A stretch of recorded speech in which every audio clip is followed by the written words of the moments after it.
Hello po, good morning. Ito po yung aming ubento or lunch box. Ang gagawin po natin ngayon ay beef pasta. Pati po yung mga tira-tirang tiyahan, ibabaon natin po natin para matanggal yung kalat sa freezer. Sayang naman po, ito po yung pasta, 150 grams po ang ating sukat. Yung horenso po, hiwain lang po natin sa katamtaman laki. Si Meiji, kalahati lang po ang ating kukunin. Tanggalin po na yung dulo at sasama na rin po natin yan sa horenso. Maglagay po tayo ng asin sa tubig. Maghiwa po tayo ng ebi. Ilagay na po rin po natin yung pasta. 7 minutes po ang paglaga. Lagyan po natin siya ng olive oil. Gisa po natin yung hipon. Isabay natin po natin yung kanyang mga gulay. Maglagay po tayo ng lasa. 1 kutsarang toyo. 2 kutsarang mensuyu. At maglagay po tayo ng 1 sandok ng sabaw ng pasta. Ilagay po natin dyan. Kunin po natin yung pasta. Ilagay po natin siya sa ating iniluto.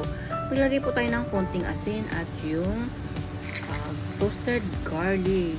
Ayan. Saka po natin siya ilalagay sa ating baunan.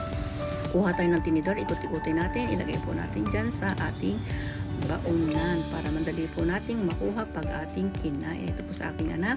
Ito po yung sa akin. Sa mga papasok, yotsuke kudasai, terashimasu, kigashinai yoni, kyomo ichinichi, gambarimasyo. Maraming pong salamat. God bless. Thank you very much. Bye-bye.